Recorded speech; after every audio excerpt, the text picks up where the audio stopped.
Hi everyone, this is Catching Up with the Nerds with your hosts Tom and JC and our special guest David. This is a podcast about two dads that are catching up on all the nerdy stuff we missed, sharing how we pass on our nerdy passions to our kids, and deep diving into nerd pop culture to make it more accessible for you. Welcome back everyone, and welcome Dave to the podcast. Hello. Thanks for having me. So should we do a quick round of intros? Yeah. Dave, you start. You're the guest.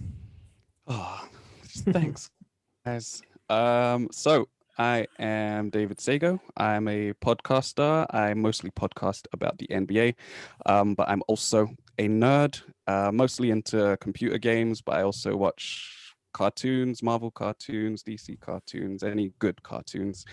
And yeah, that's what brought me here, I guess. I think that's all. Go next. Name's Tom. You know me as the 50% French import of the Catching Up with the Nerds podcast. Currently married to a lovely woman named Ellie. Got two kids, 11-year-old Emily and 4-year-old Louis. I love everything that is comics, video games, old video games, new video games, and that's about it. Nice. And I'm the other half of the podcast, JC, but I'm originally from Honduras. And then I spent about 10 years in London where I met Tom, and then currently living in Portland, Oregon. I'm married to a lovely woman named Fiorella, and I've got two kids, Arabelle and Aiden. And our oldest was just on the podcast last time around with Tom's oldest. So we try to kind of keep the kids involved in the podcast when we can. But thanks everyone for showing up today. Appreciate it. So, should we want to introduce what we're going to talk about today, Tom? Yeah, my favorite topic at the moment, WandaVision. Thanks for everyone who's listened and watched our recap of episode 1, 2, and 3. But we're here to talk about episode 4, which got released on this last Friday. But yeah, I think there's a lot to cover in this one. Oh yes. Yeah, episode 4 was great. So I guess we'll go through the plot a little bit, and we'll go through all the usual Easter eggs we found and the theories around what's going to happen, or what we think is happening and what we think will happen in episodes 5 and 6 and 7 and 8 and 9. And then maybe further past that. Yeah. So okay. So we'll get JC to go through the plot because he's a great storyteller. So he'll probably do a better job than I did last week. I just want to start with how it looks like. So that's my little bit at the beginning of it. So that's why I want to talk. So we went full 16:9 finally. Because that's how I roll. 2021. None of that 4x3 madness. And for the first time ever, 16:9 HD. And we got the real Marvel Studio music at the start, which felt like a movie. And I think that's the Marvel telling us, like, look, this is no more dream state, you're now in reality. We started with giving you some real Marvel way back. So they're no longer copying other shows. They're now giving us their real meat, they give you the real beef. So that's it. That's all. Visually, it's not been much than that. Usually there's a bit of audio work going on. I didn't notice anything crazy like mono tracks or fake laughing tracks and stuff like that. I don't know if you guys picked up on anything else on that level. But I think it was like the first entry into the MCU or the MTU, Marvel Television Universe. I don't know. It's still part of the MCU. Oh, fine. It's just on TV now. On the smaller screen. Yeah, I did notice that later on in the episode, we got some 4:3 when we went into the sitcom. Then it switched to 16:9, and then at one point there was no borders at all, and then I think it went back to 16:9 again for the rest of the episode. A lot of switcheroos going on there. Right. One thing that I want to add about the intro also is that we kind of got that same format of intros we got in Endgame, where we get like a moment with the snap and the effects of the snap and then cut to the titles, which I thought was a cool callback to Endgame, like format. That's true. Yeah, with Hawkeye losing his entire family. The intro of Endgame and then bang, get into the music. Exactly. Oof. Actually, right. talking about audio. Sorry. Oh no, you'll mention it now. No worries. Yeah, you go, sir. You go. Oh, no, all good. So Tom challenged me to try to like cut down how we talk about the episode plot. So Monica wakes up, Darcy's a freaking genius, and Wanda's going mad. Done. He's correct. Done, dude. That's it. That's the plot.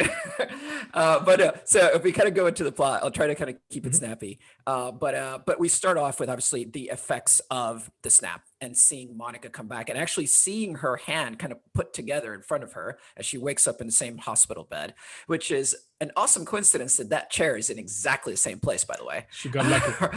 Or else she would just like landed on her butt as soon as she came back, right? But she gets up, realizes that she's there waiting for her mom to come out of surgery for cancer, only to find out that her mom's actually dead and has been dead for a while. And she's in a hospital that's overrun with people that came back from the snap and don't know what to do or desperately trying to find their loved ones.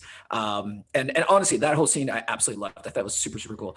But do you see the opposite? Like the only time we saw that, I think they've called it the blip in Far From Home. Yeah. And it's the Far From Home take on that is funny because you see them playing basketball and then the entire owner of the band, there's a band on the court, and then there's like players that start running into them because that's how they get back into the world. So it's the take on that is funny, but then this one is a lot more chaotic. It's like it's people running everywhere, a lot of screaming, shouting, and alarms going off. So it's a bit different take. Yeah, and noticing people's need to connect with their loved ones as soon as they come back, right? Which would be a natural occurrence. Yeah. So they move on from that scene to then cut away to as we talk about the intro. We get the Marvel intro again, so we feel like we're back in the MCU and like it's in its authentic sense, right? But then after that, we cut back to see Monica Rambeau kind of put back together again. You can tell like time has elapsed. We know that 3 weeks have gone by since the time that she came back from the blip or snap. And she is clearly wanting to get back to work. She goes back to SWORD. For the first time, we get the actual SWORD acronym actually fully laid out. We know it's a part of the show officially. And so all the theories are confirmed, right? And they had not been deep Easter eggs about it since the previous show, right? Because they have become a lot more obvious about it, right? But then she shows up and realizes that she had been working for SWORD, and she now is wanting to kind of get back into it. And she's already been to space. She's done some sort of space mission because she's very keen to get back to space. But then she runs into somebody that was either under her or a counterpart or something like that in the org structure. But clearly this guy's now her boss that has taken the place of her mom's role. And she's not super crazy about it. So at this point, we meet Tyler Hayward, which as far as I know, we haven't been introduced to, unless you guys remember from somewhere else. No. I feel like he's a new character. Yeah. He's basically like out of office space, or like the office is the best way to describe it. He feels like that middle manager that's super annoying. Very generic character. He feels expendable. He might get dispatched very soon. Yes. He's either expendable or he's someone completely different in real life. Yes, this is where I'm going with it. So we meet him, and he's very apologetic about the fact that he's now her boss, basically, and she's not very apologetic back. She's just like, yeah, I guess it would be you because you're the only one left. So then Monica then finds out that her mom's kind of last request was for people that came back from the blip that wouldn't be sent out into missions into outer space, and we still don't know why that is. I'm sure there's theories, but that seemed like a very particular plot point that we should look out for, right? Yes. So at that point, she gets quickly reassigned. It just happens to be that on his desk, there's this other case ready to go, right? And she gets assigned to like a case that's terrestrial. Like she's upset about that visibly. And then she has to go to New Jersey because there's a missing person she has to help the FBI out with. She's like, missing person? Doesn't sound particularly interesting. She shows up, and then this is probably kind of my favorite moment of the whole thing, is like we get to see Agent Wu.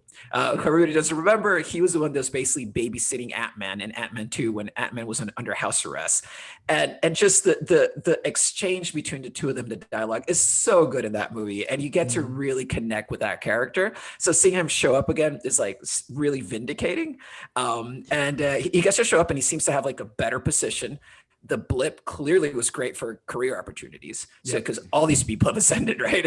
So then he comes back, and he's clearly leading a mission now for SWORD. And then she shows up and she thinks like, well, there's a missing person in this like janky old town in New Jersey. All of us know otherwise at this point because we see it's Westview.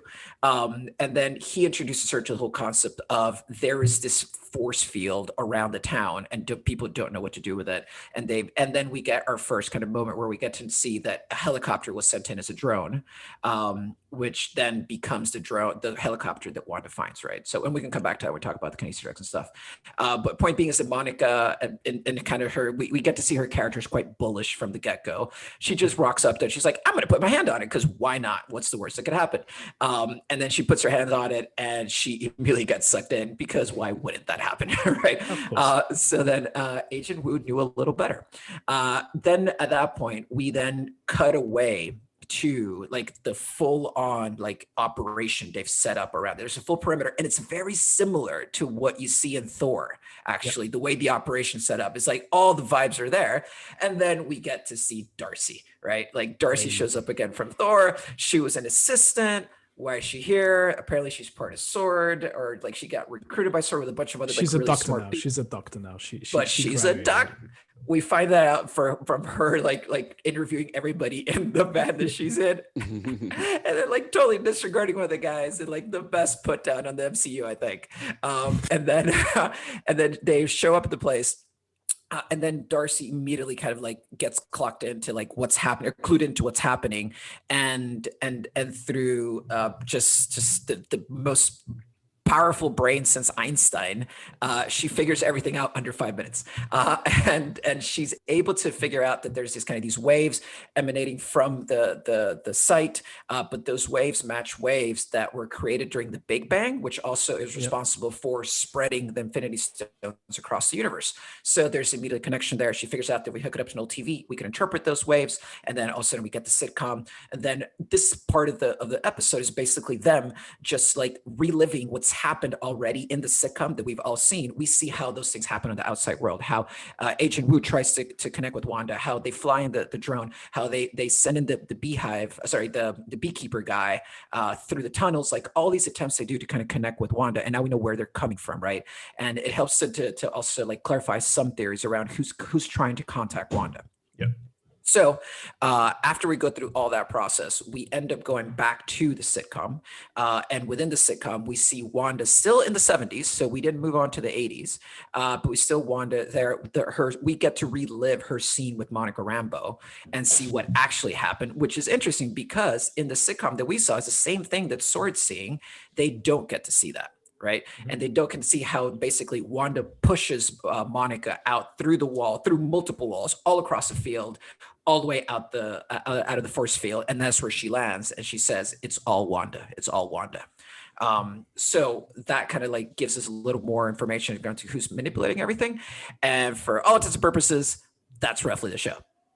How did you, Tom? Yeah. It's really good. Really good. The last scene of the show being actually Wanda and Vision sitting back down on the sofa and saying, let's watch TV. What's on tonight? As if nothing had happened. Yeah, that's an amazing job. Thank you, JC. Now, all right, you guys talk about theories. I need to rest. Go. You relax. Have a drink. Dave, now, is there anything any points you want to go back you feel were important during the episode? I know there's quite a few, but I don't know if there's anything that you picked on that you think I don't know if you want to go into Easter eggs already, or if you want to go into maybe a scene that you thought was cool, or something that was important, or might have some sort of importance in the future. Yeah, a couple of things that actually popped up while you were going through that, JC. The first one is at the very beginning of, I think it's the very beginning of the episode, when we see Monica come back into being again. We hear audio from Captain Marvel. They go through her mum talking about her. They go through her saying something, I can't remember exactly what it is. And then also Captain Marvel herself giving Monica a nickname. And all of that audio is lifted straight from the movie. And I think the significance of that is the first time that they confirm that Geraldine is in fact Monica Rambeau. We have been theorizing that the whole time, but that's when they actually say, here you are correct. We know you knew. We're showing you now exactly who she is. She is the child that you saw in Captain Marvel. And then you were talking about Tyler and oh no, sorry, not Tyler. You were talking about Woo. And during that scene where he first meets Monica, she actually says to him, well, haven't you gone in? And he says, it doesn't want me to. Yeah. Which I find interesting because she was sucked in, right? But he clearly must have been repelled or what. I wonder what happened when he tried to go in. It might just be them covering up a little plot thread just so that we know that he couldn't go in type of thing. Yeah. Not everyone can go in, yeah. Yeah, or there is some reason why she was pulled in rather than being repelled in some way. Interesting. And also ties into the fact that the idea of like maybe she already has some ability within her that's allowing her to do that, and whatever happens with the Infinity Stone will actually unlock that ability, right? Rather than give her an ability, maybe it's an ability she has there, and that's why she can go through the field, right? Maybe there's a connection there. Yeah, that could be that. It's possible. Yeah, no, I didn't think about that one. It's true.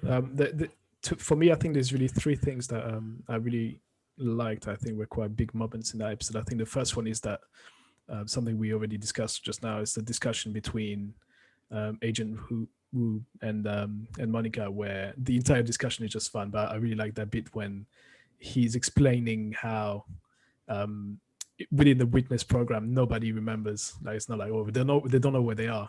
No, it's not that they don't know where they are. Like they don't actually exist. So there's that mind control on everyone that's been involved with the city of Westview, and because and it's even the police officers that are being interviewed outside, they're like, well, no, I'm from Eastview. It's like, well, no, actually, you're from here. You just don't know you're from there. I think he was hinting at, oh yeah, everyone's was related to that area. Everyone's memory has been wiped, and I think he sort of confirmed what's happening with the people that are inside. Who are being looked at. I think halfway through the episode, there's that famous white wall with that guy he's playing the character of Bang. I think this really confirmed to me that they are being manipulated. They are being told to act this way, apart from maybe a couple characters, maybe like Agnes and but they're sort of aware, but I think they're at the same time being controlled by somebody else. I think the other two things that I really liked was the scare jump that we got from Vision's real face. I don't know if you guys got scared by that, but when I didn't get scared, but when oh shit, what's going on? Oh no. And I thought it was pretty cool that they actually showed this.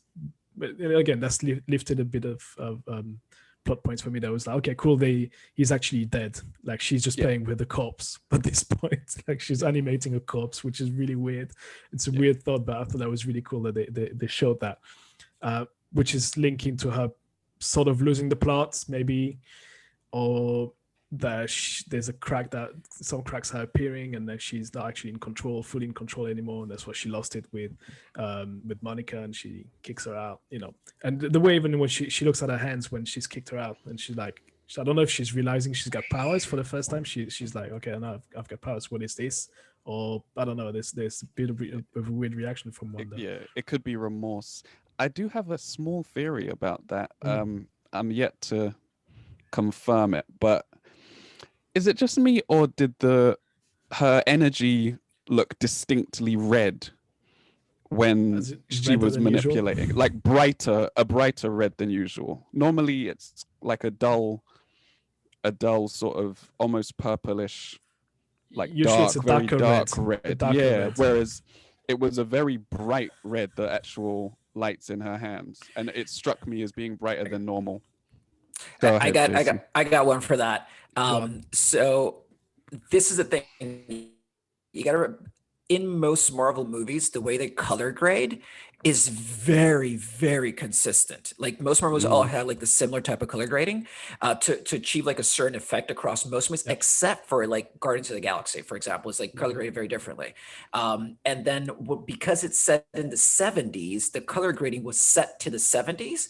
They have to keep to that color scheme, and that's why look different, because I noticed the same thing, and I think it's just Right. them keeping to the sitcom aesthetic, and that's why they even adjusted their part, which I think was actually a cool detail. It's super cool. It's possible. It's possible. Okay. It's not Mephisto Red. Yeah. Ah, I Not said it. Mephisto Red. That's what I was going with it. That's not Oh, could be Mephisto Red. all right. Let's talk Mephisto. So do we think that Mephisto in any way got more proven with this episode? Yeah.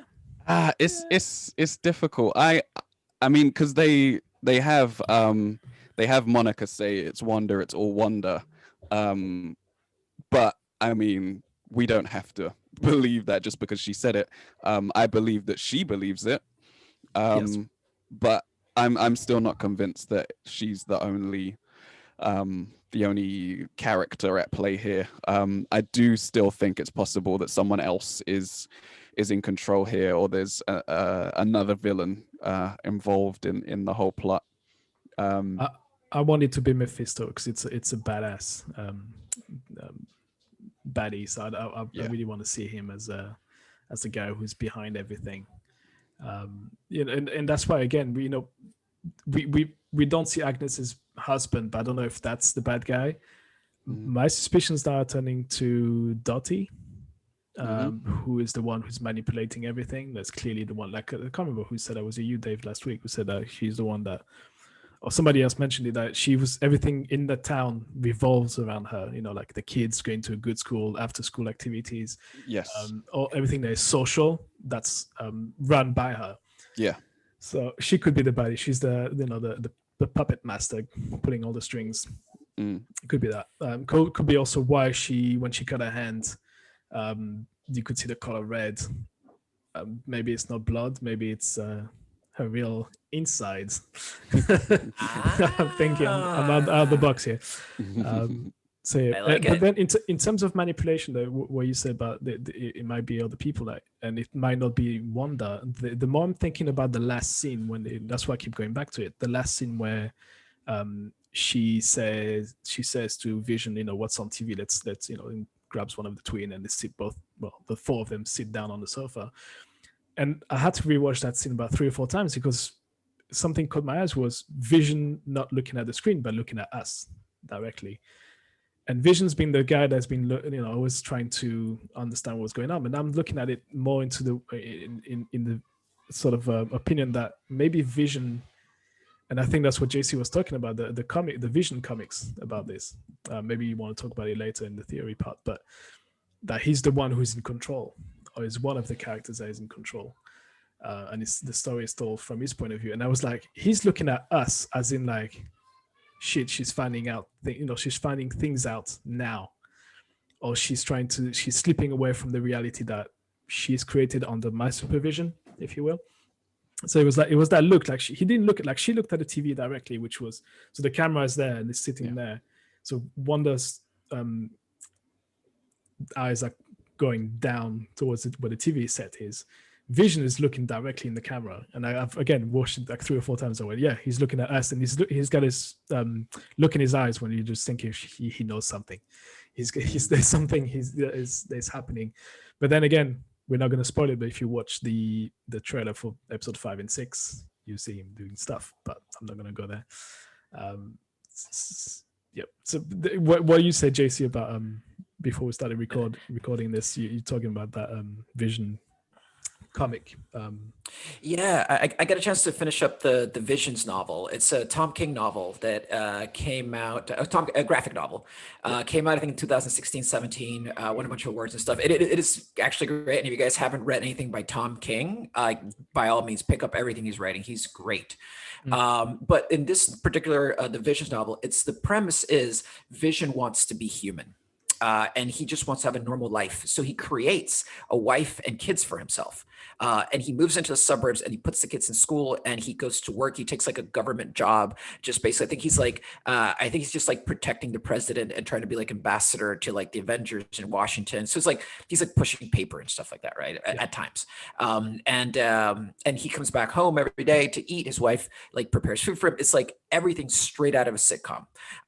So there's a lot of parallels there with the show. The interesting thing here is that what the theme of the actual graphic novel is that they can never be truly human, because their best attempt at being human still exposes them as being more than human. So in this case, the kids are going to school. When the kid starts getting picked on, it kind of incites them to kind of use their powers to a certain degree in ways that aren't cool.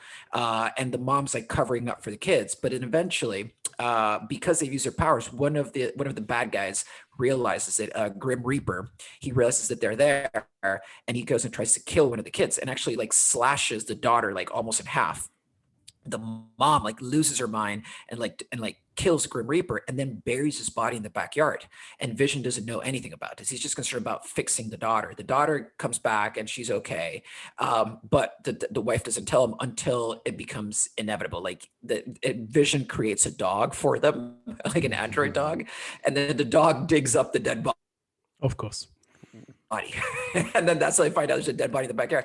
And then Vision has like the moment in the graphic novel I think is most similar to this, is that he has that moment of having to realize, what do I do now? Do I protect this reality that I desperately want, or do I break away from it and just do the right thing?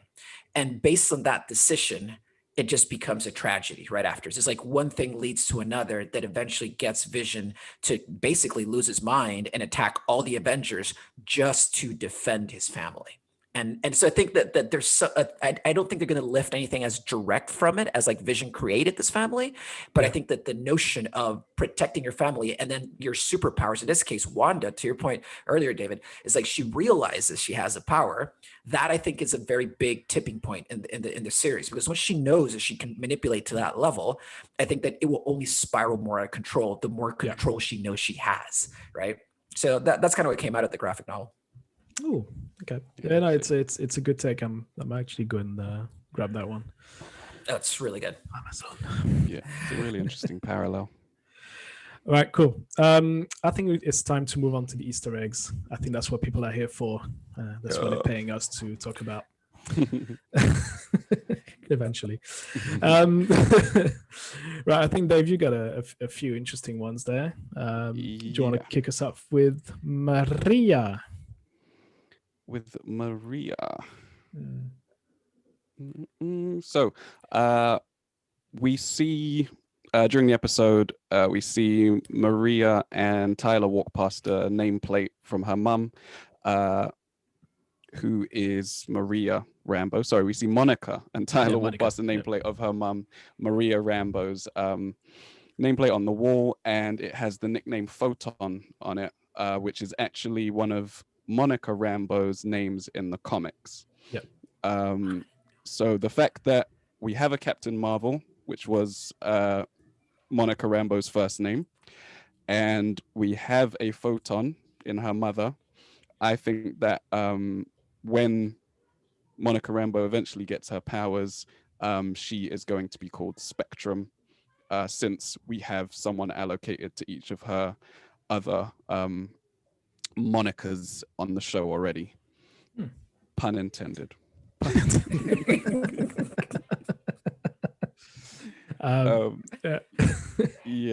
And I guess while we're here talking about Monica, her powers in the comics are related to manipulation of creation of different types of energy waves, and we see, as you said, JC, Dr. Lewis quite quickly figure out two different types of wave were being read by her equipment, and I think part of introducing us to these different types of wave is to get us sort of to prime us for Monica Rambeau's powers, which involve energy manipulation. She can assimilate herself as any kind of energy wave, be it light waves to move at the speed of light, sound waves, microwaves, any type of wave. She can turn her body into that. Nice. So with the, does she eventually use that power in the comics to become Captain Marvel, or is she given the power to become Captain Marvel, like handed down by someone? Like I've never followed that. I'm not sure exactly what how she gets them, but all I know is her first name was Captain Marvel. Captain Marvel. Okay, fine. Yeah, because it's like it's definitely a theme, right? It's like gamma rays, these waves, like the Infinity Stone, like energy fields and stuff like that. It's like there's always like a wave energy radiation thing that makes people turn to something. So why wouldn't it be the case in this one? So yeah, I think it's an awesome point. Yeah. Some people argue that she gets her power from when she gets expelled from Westview. I think no, Dave, you also mentioned maybe that's how her powers get, or she realizes that she has powers, or it maybe awakens the powers within. Yeah, it could be because just the fact that Wanda has the power of the Infinity Stones, and we saw the red energy waves on her when she's expelled from Westview. This could be her origin story of how she got her powers in the MCU, which would be very similar to how Captain Marvel gets hers, where she's literally blasted with which one was it again? The which stone is it? Is that source? Power Stone. Power Stone. Is it the Power Stone? I feel like it was Power Stone. One of the stones, anyway. She's all about breaking shit, man. So she flies. It would make sense. She flies and breaks stuff, so yeah. To me, it would be a nice parallel. That's how she got. She's the next Captain Marvel, or the next Captain Marvel. But she would get her powers in the same ways, or she gets to discover her powers in the similar happening. And just to add to that, David, I think you get a good point about like her name and the symbolism behind that, because we barely gotten to see Brie Larson do Captain Marvel. So her becoming Captain Marvel like makes no sense, right? And we know that like Photon was taken by her mom. So I agree. It's like, yeah, there's a deduction there. But it's nice to see that hopefully they're going to give Brie Larson a better shot to do that character like more justice, because I feel like they've underwritten Captain Marvel so much. So it'd be nice to see like that kind of come in vindication, like Captain Marvel too. Like it's gonna be a better setup. I want more Captain Marvel. She's low-key one of my favorite character in the entire Marvel universe. She's really important. Super huge character. Well, she's like the sixth man, in Endgame. She came on the court like everything was wrong. You were down by 10. She came on the court, subbed in, bang, bang, bang. Couple threes. Dame in the clutch. Yeah, and she gave the assist, Yeah. Spider-Man said it. Well, not Captain America says it. We need an assist here.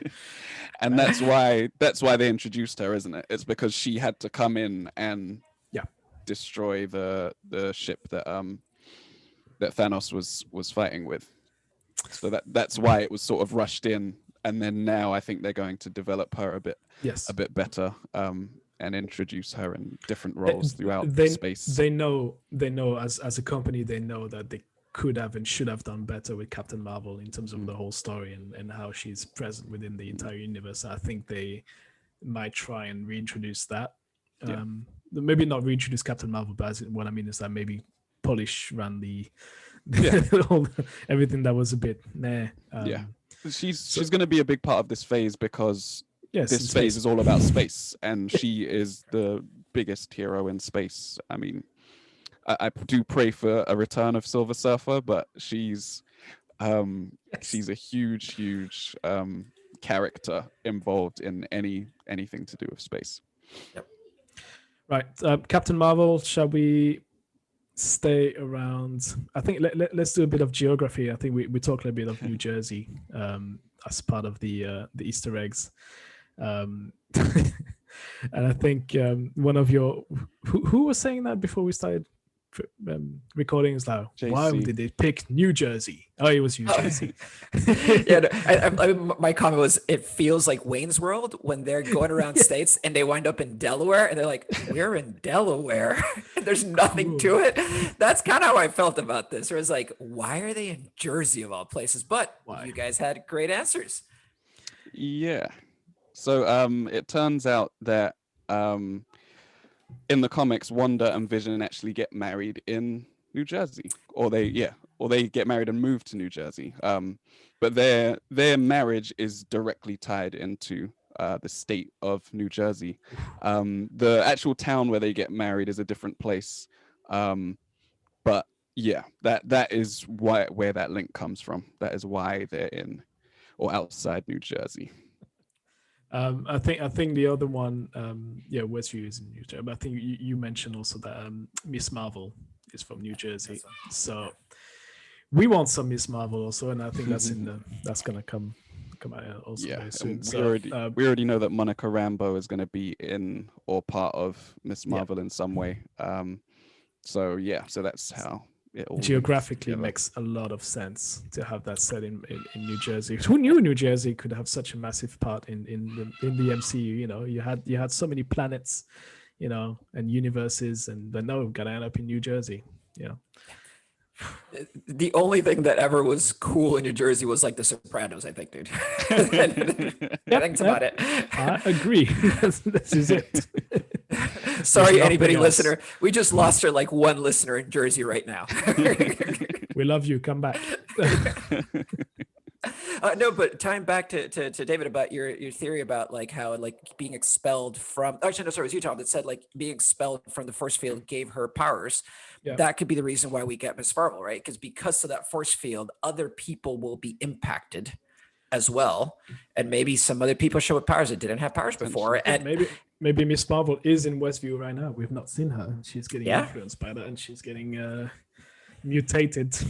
Yeah, could be. There are 3,892 people or something like that in Westview who have all disappeared, and obviously we don't see that many people within the show.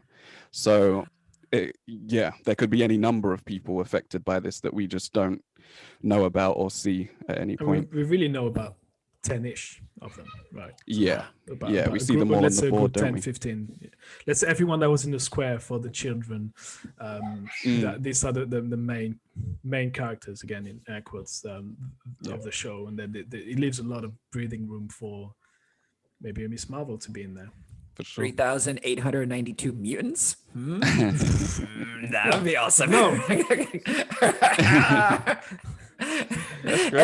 and then Jersey breaks away from the mainland and becomes Krakoa. So done. That's the move. Yeah, Kevin Feige signed my check. Thank you. Do we apply for a job at Marvel? Let's start phase 5 right now. Okay, we're digressing. A little bit. What else you got? Easter eggy related. I think these are the most important ones you want to talk about. Oh, the one I really like that you've got on the list. Departing. Well, sort of talking about people that live in Westview. The one about Agnes. Who, again, I love that scene with a big whiteboard and the FBI agent who writing stuff that actually every single WandaVision theory, all the theories that everybody, like all the YouTube videos you watch, like every single thing was there on the board. But the thing I really liked was when they again assigned the character's name to the real people from the town. Agnes being the only one with no ID card, obviously along with the Vision and Wanda, but Agnes being the only one with no IDs. I thought it was pretty cool. Which again, it begs the question: is she Agatha the Witch that we know from the comics? And is that why she doesn't have one? She does seem to know a little bit more than the other people within the sitcom, and she seems to guide Wanda a lot, as we've said before, throughout the sitcom. So is that sort of letting us know that she's also not from there? Is she also someone that's just entered, or is she involved with whoever's starting this? And Dottie also isn't on the board. So is it because they've not got to that part as they're watching the sitcom going? You see, with Dottie, I think that is true because nothing happens before that point that shows us that point in episode 2. It's only after that point that he then speaks to her through the radio and stuff like that. So they haven't quite got to the point where Dottie's introduced, but Agnes is definitely in the show before that. She's one of the first characters we meet. There's not Wanda or Vision. I think isn't she the third character to be introduced in the show? I think she did pretty much one of the ones. I did watch it. Yeah, she is. She is because Vision goes off to work and then she pops up at home. Yeah. And another thing about her is like she's one of, and I may be wrong about this, but I feel like she is one of only two characters that is actively trying to have a relationship with like sitcom Wanda, right? She's coming over, introducing herself. All the other characters are incidental. Like the boss just happens to be at work. Like Vision will ask people questions, but they're not actively trying to engage with them, whereas she is. And Geraldine, which we now know was there for a purpose, right?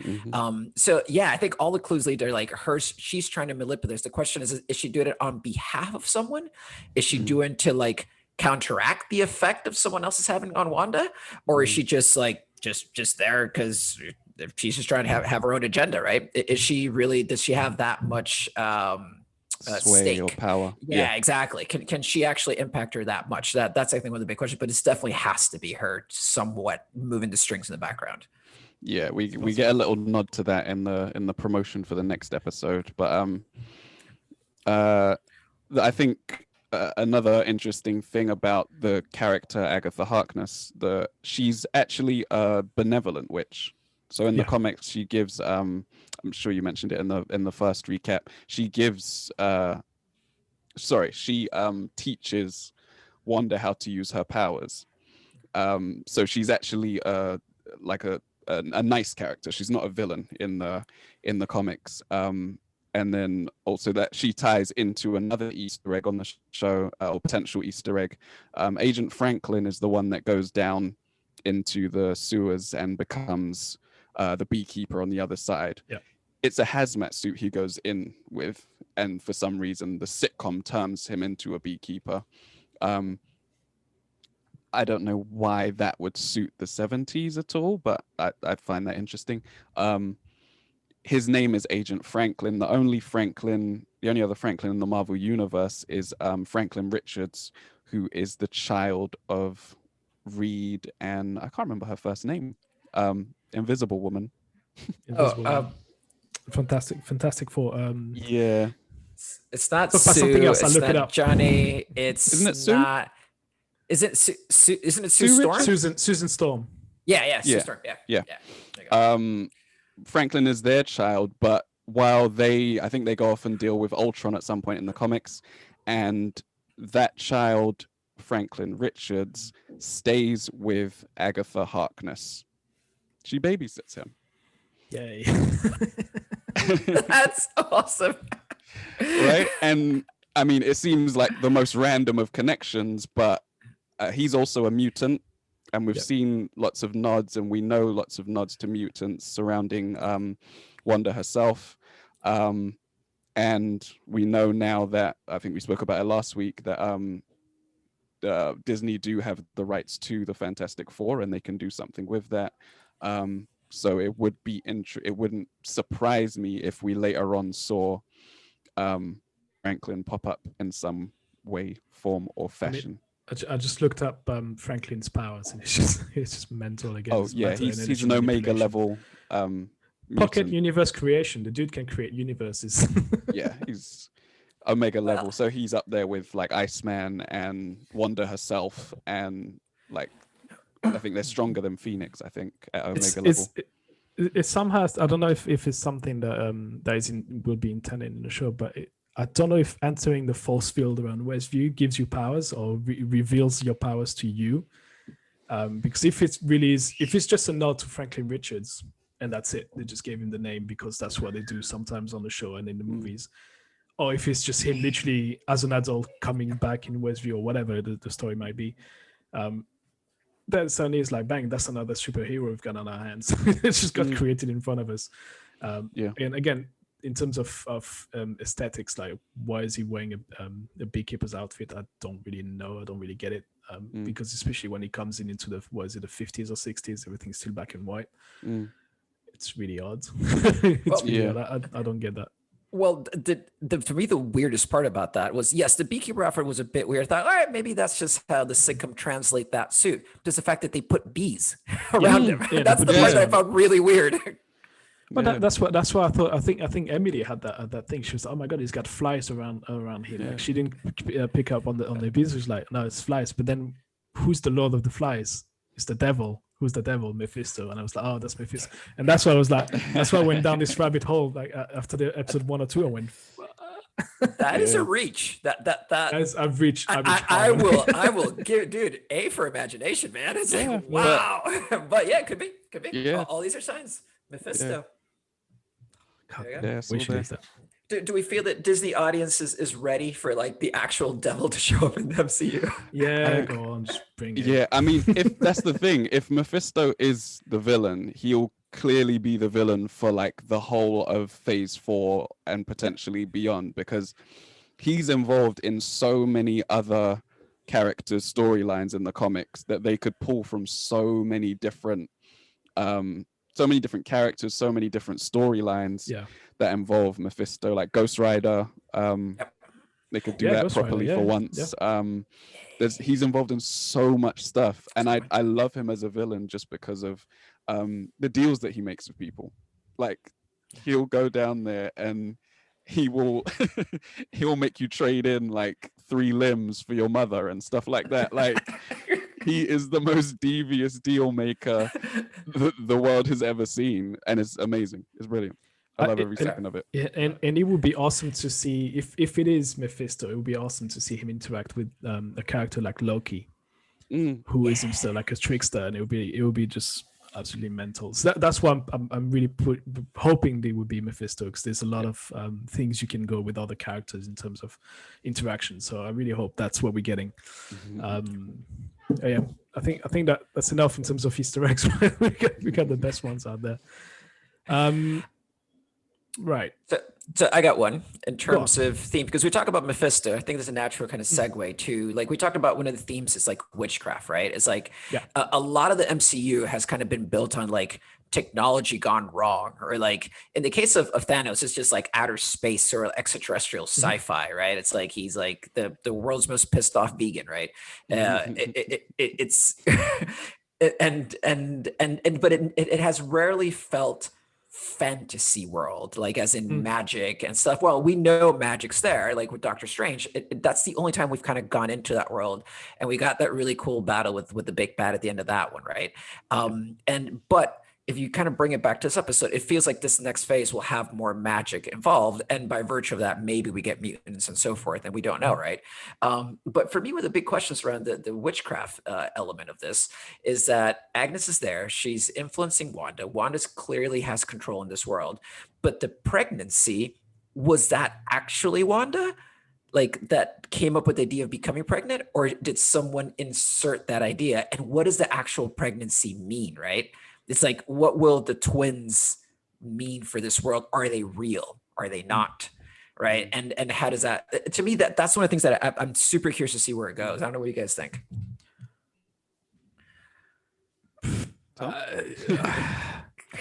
I don't know. The pregnancy, I'm still going back and forth between the two theories of it was implanted into Wanda, that was willed into her, or she because there's still that scene with Vision where the two beds are becoming one, which can be interpreted in so many ways.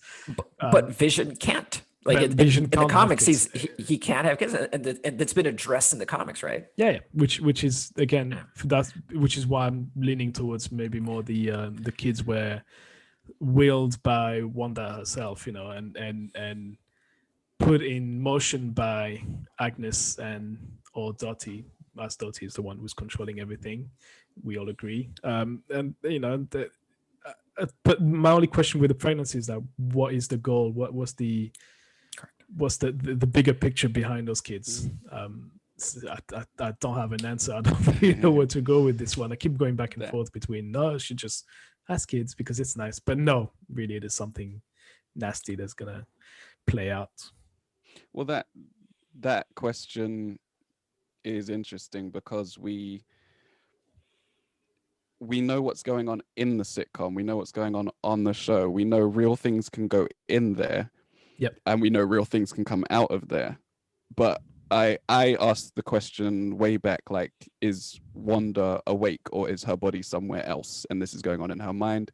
Now you can ask that same question of the children. You can ask the same question of Vision. Yep. We know that Vision is dead.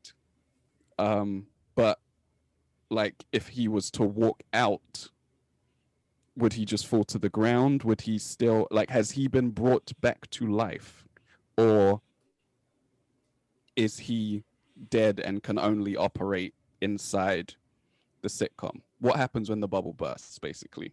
Yeah. And that's the question that we can actually ask of. We know who the real people are, but anything that's been created in there, we have that question mark next to. What happens if Vision leaves? What happens if the children leave? I think if you've seen the trailer for episode 5 and 6, you again don't want to spoil anything. Did you see a bit of Vision? Yeah, moving but then outside? we don't. But Yeah, but but we you still don't see. know what's gonna happen if Exactly. he leaves. Yeah. Big. I mean, I don't know. Should I? Oh yeah, I think we can just talk quickly about that one scene in the trailer where you see Vision stepping outside of the film. That's it. I'm not going to say more. But my question when I saw that was, so he's talking to someone. Are these the people that are talking to him? Are they seeing him as this dead Vision that we saw for a couple seconds at the end of episode 4? As in, with like completely gray Vision? Oh, because they would have seen him for that sooner. As long as they're inside. Yeah. Well, as long as they're inside the bubble. Yeah, but he does some steps out of the bubble. Yeah, I think that's Wanda seeing him that way. I think that's trauma. Yeah, that's Wanda remembering what he actually is. And to your point, it's like probably the corpse is there. One of my thoughts is like, because actually when you think about it, it's like the notion of killing Vision, right? It's like you can't kill a toaster, right? And not to degrade Vision to that level, right? But it's like they can't actually kill him. He's just turned off. He has no energy. Right. And we know that like she has a power. She's effectively the stone in some ways, I feel like.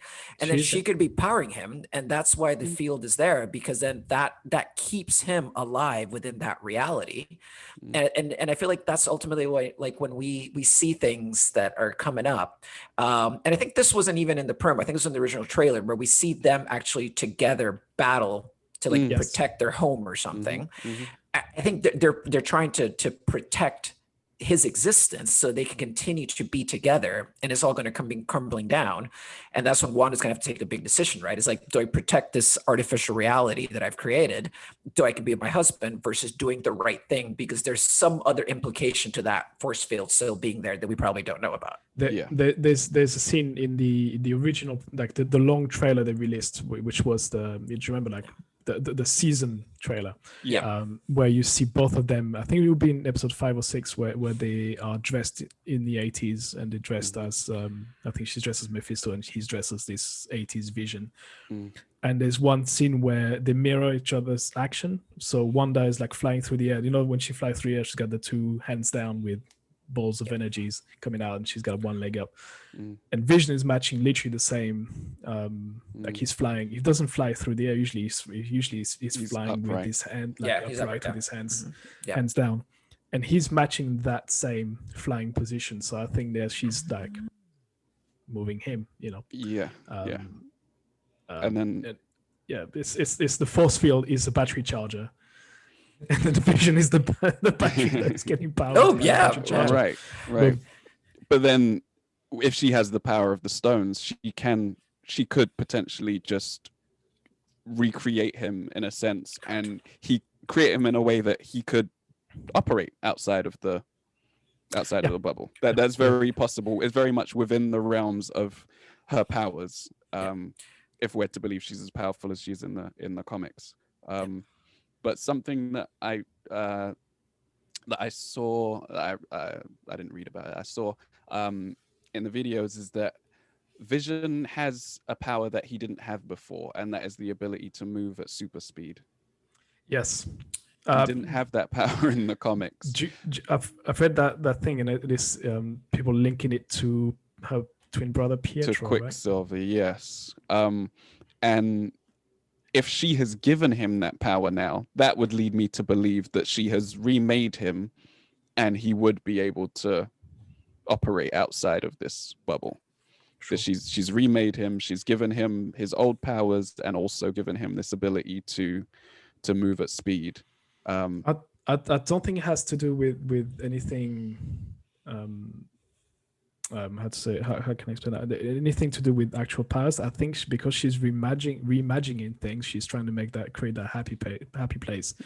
And in terms of storylines, they didn't give her much time to grieve about the brother, right? Where he gets shot in Ultron, and then bang, you go into the next story. I think she's trying to process the death of the brother and Vision, and she's sort of merged those two characters together. So it's like she's confused about what his powers actually are, and it's like, well, this guy, I sort of remember someone, my twin brother, had this power, and then she applied that power to him. That's how it's like. Yeah, interpret it. Understood or interpreted. Yeah, it's not really anything to do with anything tangible that. Yeah. So stuff like that, she's very much in control of, and that's why I kind of brought up the kind of pregnancy thing, because to certain degrees, like there's something that still got me about the moment when she becomes pregnant, where she's genuinely surprised, whereas everything else she's not surprised about at all. So I feel that was something. I think that's where the manipulation's happening, where like that's very much guiding her down the path of like, we're setting you up for the most traumatic loss a human being could have, outside of the one you already had, which you lost your husband. It's losing your kids, and they're setting her up for that. The question is why that needs to happen. But I think that's what sets her off on the path that we see. Like, we know that this show has some of the biggest set pieces as far as special effects that they've ever done. And based on what we're seeing right now, like it's not happening unless they're like collapsing worlds on each other, right? To make it a bigger set, because just the scene isn't that big for it to be a set piece that big. Like when you get in like Endgame, like that end set, like that, those last 20 minutes are amazing, right? It's like, but you've got to build up to earn that. And this show hasn't built up enough to earn that yet. And so I'm curious, like how we get to that point and what that big set piece will be. It's certainly going to accelerate. And I think the way that we know that that's happened, obviously there is that information that we know they're going to have some of the biggest set pieces. We're moving through the decades with the sitcom. We know we're going to get the 80s next episode. I don't know if the 90s is going to be in episode 6 or if it's like that. But essentially, if episode 5 is the 80s, episode 6 is the 90s, episode 7 would be the noughties.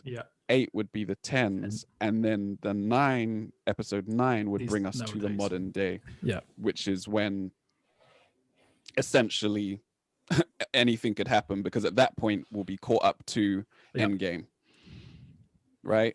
And in that sense, we know all of the different things that have happened along the way with Doctor Strange, and all of the other huge set pieces and special effects that we've seen will be possible by episode 9 if we follow that timeline. And I don't think it's a mistake that it's 9 episodes and not 10 or 11, or like it brings us exactly to the current decade. And they added the last episode late, didn't they? The 9th episode, like it was I think it was it was meant to be less. Yeah, they added an extra episode in the last, I think, week or two. They announced an extra one. Well, I think they may have had 8, but then realized somewhere they could pivot, use episode 4 as a pivot to explain a lot of things, because one of the critics a lot of the criticism for the first 3 eps is that it's super slow, or like, okay, we got it, it's a sitcom, we got, okay, it's in the past, okay, cool, but we need to move on, it needs to be faster. To be fair, I didn't understand, I couldn't understand the criticism towards it, because it's like, well, it's not that slow, you've got the 20 minutes long, those episodes. it's already super short. So what they're doing is that they're setting you up to understand what's happening and set up a bunch of mysteries. I think they may have don't know if they recut episode 4 to do that as a pivot in the middle of the season, going, okay, now you know what's happening, you know all the characters. Let's turn our attention now to something a bit that more, would make sense. And add one more episode, which would be in 2000, because maybe we'll see, but maybe they did film only 8 going through 8 different decades. I don't know. So they pulled a Kanye. Release an album and continue editing while it's out there. Yeah, and that would make sense. That would make a lot of sense, because the only thing that I find funny about that would mean that they weren't going to tell us anything about Sword. right? But, yeah, It would that's mean what- they were going to leave that as a cryptic plot point that they would return to later on, depending on how much influence they actually have over the rest of the show. Yeah. But yeah, no, that would kind of make sense that they've put in this episode to explain everything and reshot parts of it. Because man, they explained a ton in this Yeah. episode. Like we were talking about the pacing of it earlier, right? It's like it just tells you so much so quickly. I think I kind of mentioned that like Darcy figuring things out just happens like a little too quick for my taste. It's like she immediately knows like, oh, these are waves from like the beginning of time because I see those every day because I'm super awesome astrophysicist doctor, which is great that her character has evolved, but it's just a little too much, and I think it's a disservice actually to her character because it's such a good, she has such good writing in the other shows. Rewatching it the second time, the one scene where it goes too quickly is what you say. It's like when she gets in the building, she just picks out some random instruments. Like, yeah, this is what happened. You're like, okay, come on, chill. You're not even sat. You're not had a coffee yet. You're just like, calm down. But watching any other action past that scene from her, it just is actually she's discovering things as we are watching it. Yeah. As in, like, she's watching the episode and she has as much information as we do, and she's asking the same questions that we are. I think it's just that those first 30 seconds, that first scene when she gets in the sword building, and you're like, how do you know so much and with solid information? It's not normal. But I guess I get it why they've done it that way. I understand why, because they had to go through a lot of things in 25 minutes. Yeah. Again, pointing what you said earlier on, it's like it should have been an hour-long episode for that. I feel like it should have been an hour long, at least a 45 minutes one, because there's so much that deserve to be analyzed and described and figured out by the characters on a slower pace. Definitely. There you go. So another one though that's right. I think there's a couple of ones I want to bring up as well. Is like one thing from directing and writing perspective is, and this is not necessarily exclusive to this show, but one thing that I like what the Russos did with the films. I love that game. Watch it endlessly. But one of the things that the Russos did do that I always found a little bit annoying is that they made it only about the Avengers. Like, you never got to see normal people anymore, or very rarely, really. If you compare Ultron, which is like the last Joss Whedon movie, and then when they pick up and then the Russo brothers take over the big crossovers, there's a very big difference where in like the Age of Ultron, like you get to see real people impacted by Ultron. You get to see people on the ground having to be rescued and stuff, right? Yeah. And I feel like they didn't really come back to that up until maybe even like Far From Home to a certain degree. But we get to see like the real people's lives that were impacted by the blip, right? It's like the impact these has on people on the ground. If you go back to original Avengers movie, there's a lot of clips of like the TV spots of like newscasters like talking about what's happening on the ground, people running, like you can see population. And I feel that somehow this brings us back to that world in a lot of ways, where we get to see like population again, like smaller characters and their day-to-day interactions, like just Darcy getting hung up on like getting a coffee, right? Or just like and it ties back to your point, the criticism about the sitcom format. It feels very pedestrian, all of it. Oh. And I'm actually kind of here for that. Like I like that. Yeah. I really enjoy that it's not just about like Tony Stark's big ego and the things he invents. It's like, yeah, but let's take it a step down from that, guys. Like there are other people where it feels more like better world building. And it's just a shame that some people aren't like connecting with that, because I think this does a really good job of world building. There's been a lot of space setup, as in space, it's what's the word I'm looking for? I think that it's nice to have it grounded back on planet Earth, because we are going to go back in space. So it's nice to have one last go on planet Earth to see how is that setting up the rest of the storyline. But it's true. No, you're right. The last time you see some human interactions, as in like some city level action going on, are the Spider-Man movies. He's the one there's the local superhero. Exactly. And then every single other Avengers, Captain America could be a local superhero as well, as in he's representing the country and it's like it's defending people. But then the rest, Iron Man is just his it's its own fantasy world. Thor is from another different galaxy. The Guardians of Galaxy again, well, they're from everywhere. Captain Marvel, she's in between the two. Captain Marvel, also, you could argue there's a lot of more. Not a Russo brothers movie. Yeah. It's true. Yeah. Like really in the Russo brothers, it's really the beginning of Endgame when they're sitting in that support circle. Mhm. That's really probably the closest you get to like what this meant for the general public. Yeah, like humanity, a dose of humanity within the superhero world. Yeah, that's a good point. But really, I think Spider-Man is the only one I can really picture as a human friendly. yeah, it grounds it, right? So that's one of the things I'm enjoying about this. That it's just it's super cool how they're building this world, right? But also like the other question I think that comes up a lot from people that criticize the show is like, yeah, we get it. It's sitcoms. But I think that there's a theme around the sitcoms, right? It's like and this is going to be mega rabbit hole, so bear with me. Let's go. But from a sitcom perspective, I actually think that the sitcoms are what pacifies Wanda. I think that's the other element that she is not fully in control of, in the same way the pregnancy, that there's a little bit, and it would be weird coming from Disney, but there's a little bit of like media just pacifies us as a population generally. And that's how you keep calm while something's happening in the background. And I feel there's a little element of that. And the part that for me connected is I came to the US as an immigrant as well. And my indication of what US life was like was based on sitcoms, because like the little bit of American TV we got in Honduras was all reruns of everything, right? I grew up very much watching the Brady Bunch and Leave It to Beaver and When Ozzie Met Harry and all this stuff. Not because I liked those shows necessarily, because that was the only thing I had on.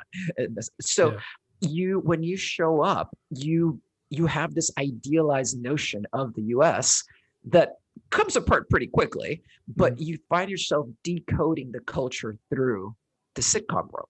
And then ask yourself, like, does that apply or not? Like, is that actually what it's like or not, right? And so coming back to like the Wanda thing, it's like, I feel that's what keeps her almost sedated to like carry on with this mission you have to do. And that's why she doesn't care about the setting, and why she could snap back and go back, wait, I want to go back to the 50s. That was better. I want to do that. Like, why doesn't she do that? Right? It's like, it's progressing naturally. And she said, let's sit down and watch TV. Yeah. Right. So the TV somehow, there's a theme there, like how it's controlling her and leading her down this path that she is somewhat in control of, but not fully. Yeah. And there's actually an Easter egg from the very first episode, which I started watching again for some reason. The calendar, which has the heart on it at the start of the first episode, the picture on the calendar is a girl sitting in front of the television, and the text says something like, I'm paraphrasing because I can't remember exactly what it was, but it says something like, all the girl needs is a color TV. Oh, dude, right? I did not notice that. Yeah. And that ties directly into what you're saying, right? Like, that is her. Also remembering that they don't have a television in the first episode. Yep. True. I don't. Do they have one in the second episode, or is it in the 70s when they get a television? Right. I can't remember. I think the second one may see the. I gotta go back and look at that. Yeah, I need to watch it again. But I think in the second one there's a TV. I'm not 99% sure there's not one in the episode one. And that also ties into the adverts that we see and things like that. Like, the universe in some way is pointing her towards these things. It's no accident that they keep saying for the children, and then she has children. Yeah. This calendar says all a girl needs is the television, which ties into your pacifism. And then at the end of episode 4, even though that is the end of episode 3, technically, we sit down and she says, what should we watch on TV tonight? Yeah. Right? She's gotten that TV that the girl in the calendar would have wanted. Full circle, man. Yeah, connects it up. Yep. And a color TV at that. Talking about adverts. Yep. There's I can't remember. Was there an advert in the middle of the show? I don't think there was one, right? No, not in this episode. It's not, no because advert. it's not an episode about. It's not WandaVision for once. It's Yeah. MCU. Yeah, we broke the formula basically. Yeah. Yeah. Okay, I fellas. think we've done everything. I think we've covered all the basics of episode Can I 4. just say, Yeah, honeycombs? Honeycombs. I just want to say Honeycombs. honeycombs. We know that the shield Thanks, around guys. where they are is in the shape of a Yes. honeycomb as well. AIM symbol is a honeycomb. Beekeeper, honey, honeycombs. Sword say that they're doing nanotech now, and they are basically they're only dealing with technology right now. They say sentient weapons as well. All So, AIM related. remind me what AIM is in the comics, because I actually am not too familiar with AIM. It's a technology company that I can't remember their exact origin story, but it's a tech-based company that makes sentient weapons. Essentially, they make robots, similar to Ultron, obviously, but not from Tony Stark. It's created in Iron Man. Well, in the MCU universe, it's created in Iron Man 3 by if I can remember his name. Aldrich. Was it Aldrich Killian? Yes, Yeah. Aldrich Killian is the one that makes them in there. Yeah. And in the comics, it's Victor Von Strucker that makes them. Yes. Hydra. Strucker obviously has his ties to Wanda. Yeah. Make of all of this what you will, but they keep popping up everywhere. Even the in Tyler Hayward's office, there's like certificates and things on the wall, and they're on the wall in the shape of a honeycomb. Honeycombs. It's some Lost level. It's like watching Lost all over again. Too many. It's like but honeycomb has 6 sides to it, right? Yeah. And then there's, am I right? Or are there 6 Infinity Stones? Yeah. Or is there 7? No, Is 6. it 7? Well, 6. there's 6, but there's six Infinity Stones, but then there's a rumored 7th that we've not seen in the comics. I know there's 7. I got it. Rabbit hole. Rabbit hole. Maybe AIM is trying to get a hold of Infinity Stone power, right? Tyler. I'm telling you, Tyler and AIM are somehow linked. That is my theory. But that guy's up to no good, without a doubt. We all know it. His haircut's too perfect to be good. And why would they have stopped doing space operations if Nick Fury is in space with Skrulls right now as we speak? Yeah. Something there. There's something there.